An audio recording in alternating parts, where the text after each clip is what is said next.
Howdy y'all. In this video today, I'm going to be addressing several questions that I've received from my students, and they've all been about the same thing: how to practice your instruments at home. Many of you know that I'm asking you to record yourselves practicing 3 times a week for 10 minutes each time. And I realize that that might sound like a lot, especially if you're not used to bringing your instrument home and practicing it there. So in this video, I'm going to cover 3 main components that I want you to include in your individual practice. And when you include them, I think you'll find that it'll fill the time up really easily and you'll have no trouble recording yourself practicing for 10 minutes. So let's go ahead and talk about it.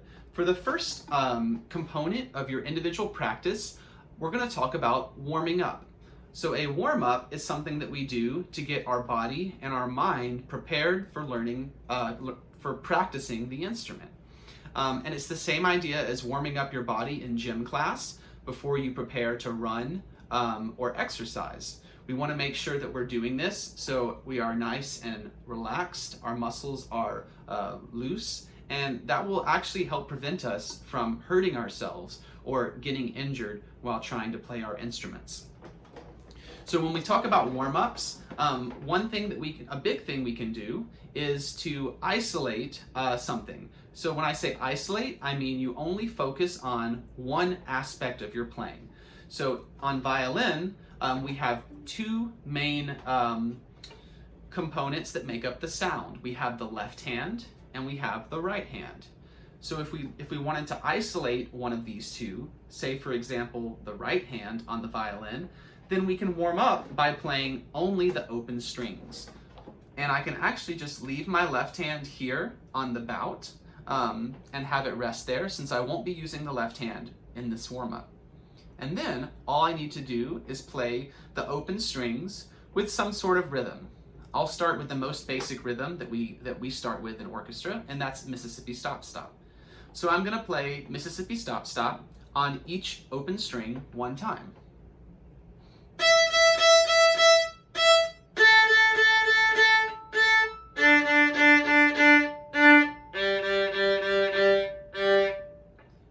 Simple, right?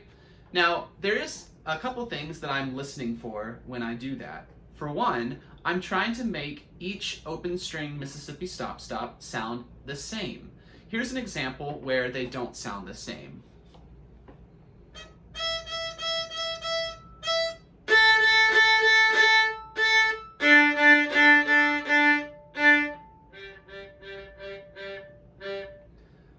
That's a very exaggerated example, but I think you can tell that some of them were louder than the others, or slower or faster than the others. So we want to strive for consistency. Consistency is very important for making your playing sound more mature and refined. So one more time, here is open string Mississippi Stop Stop, a warm-up where I'm listening to make each one sound exactly the same.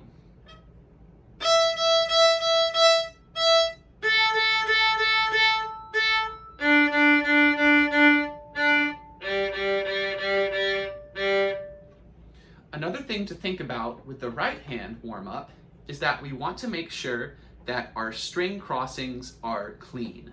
So what I mean by that is we don't want to hear a lot of noise between the string crossings.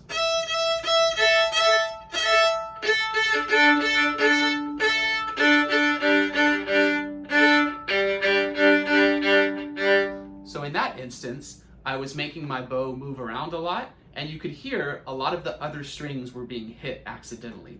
So we want to try and eliminate those extra sounds so that we only hear the string that we are trying to play on. Now, you don't have to play only Mississippi Stop Stop. You can pick a different rhythm for a warm-up. So I could do Grandma Rides a Motorcycle instead.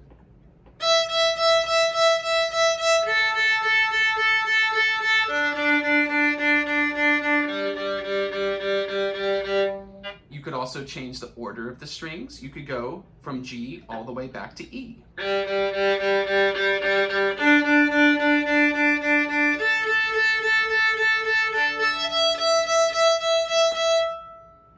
So you can see how this will quickly unlock a lot of options, whether you're changing the rhythm or the order of the strings. But in any case, it's all doing the same thing, and that's isolating your right hand so you can focus on having a good bow hold, on having clean string crossings, and having the tone quality and the sound of your instrument be consistent across all 4 strings.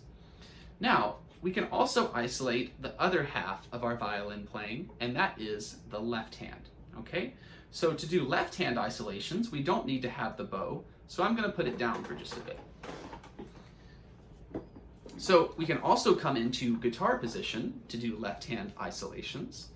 And this might be a little funny, especially if you're recording yourselves with no video, because when I do left hand isolations, you'll notice that there isn't very much sound coming out of the instrument.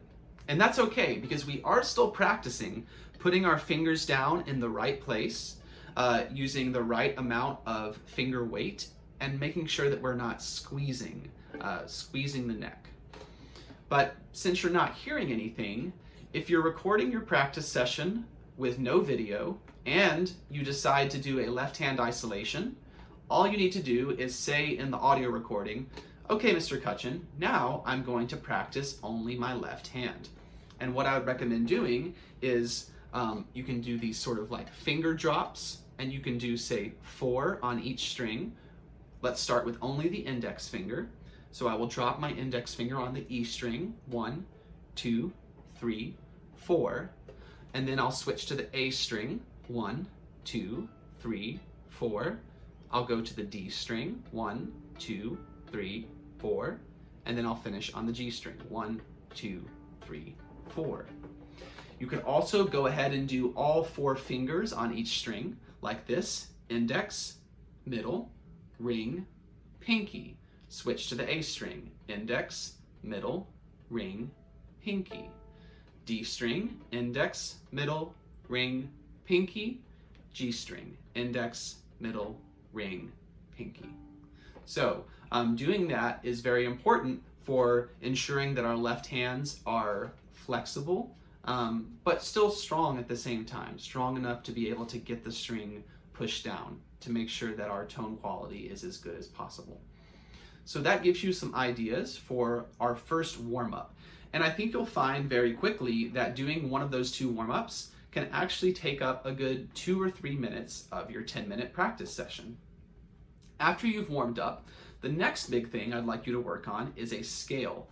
And for orchestra students, I'll make sure to go ahead and upload a video of me playing the D major scale today. But if you don't remember it, I'll go ahead and show you the notes real quick. We have on the D major scale,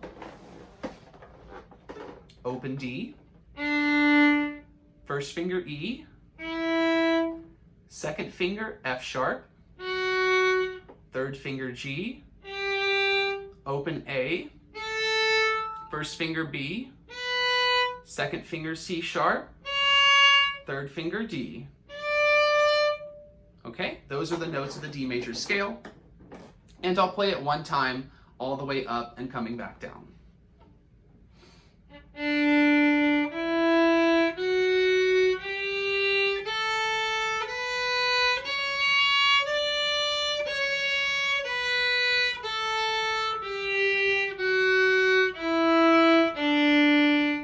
So that time, I played the D major scale with some slow legato quarter notes. You can feel free to change up the rhythm if you'd like. You could do a scale using Mississippi Stop Stop.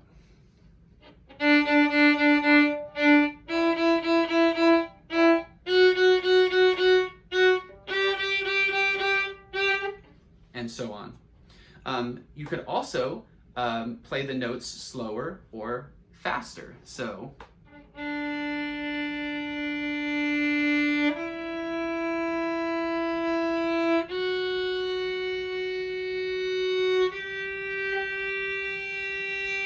So that allows you to focus on a nice, slow legato bow, dragging it across the strings like that. So each week, I'll be uploading a new scale video, and I'd like for you to try and play the scale, play whatever scale I've uploaded for the week. But if you, of course, find any of the scales that I upload to be too difficult, feel free to go back and practice the scales that you are more comfortable with. Again, with like the warm-up, I think you'll find that playing the scale just a few times, maybe 2 or 3 times with a couple different rhythms or speeds, is going to easily fill up 2 to 3 minutes of your 10-minute practice. So with a 2 to 3 minute warm-up and a 2 to 3 minute scale practice, that leaves about 5 or 6 minutes left for the final component to your individual practice. And that needs to be a specific song that you're working on. And in our individual meetings, I will make sure to assign you a specific song to work on. Now, with orchestra students, we have the advantage of smart music. And if you haven't used it yet, smart music basically is a portal where we can access all of the songs that we were practicing at school in our books. That book actually lives in smart music now, and we can pull up any of the songs on our computers. Also, you can record yourself playing along with the songs, and it will tell you how in tune you are, whether your rhythms are correct, and all of that stuff. So please contact me if you have any questions about using smart music, because it's going to be very useful for incorporating it into your practice. So let's assume that I've assigned you a song, something like French folk song. When you're practicing it, don't feel like you have to play the entire song every time at the correct speed with all of the correct notes. With French folk song, for example,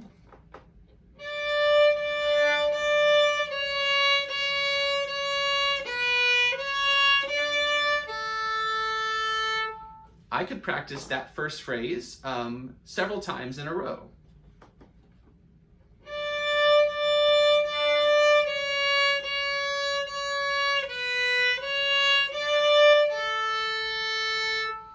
If I'm not happy with the first measure or the first 2 measures, I could even repeat that smaller phrase.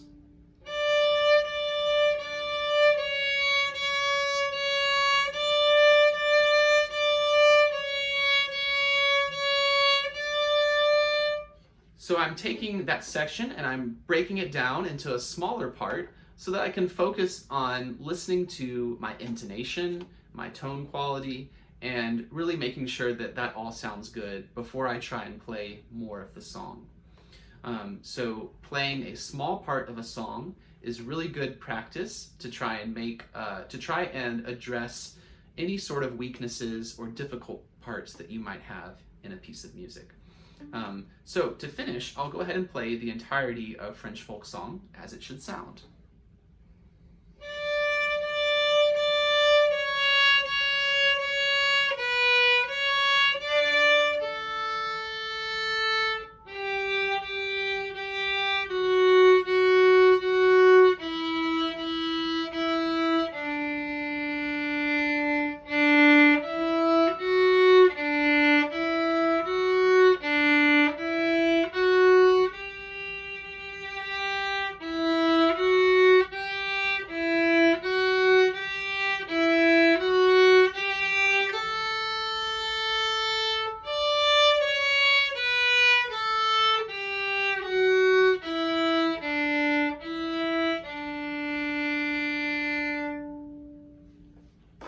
So that's the final finished product, the final version of French folk song.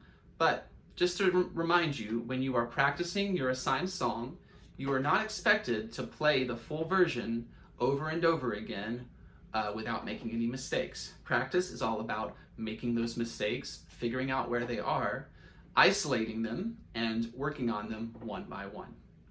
So I hope this video helps answer some questions about what things to do in your individual practice sessions. Again, I will remind you to contact me via blend message or email if you're confused about any of this and you need some help. I'm more than happy to do that. I look forward to listening to your practice recordings, and thanks for watching.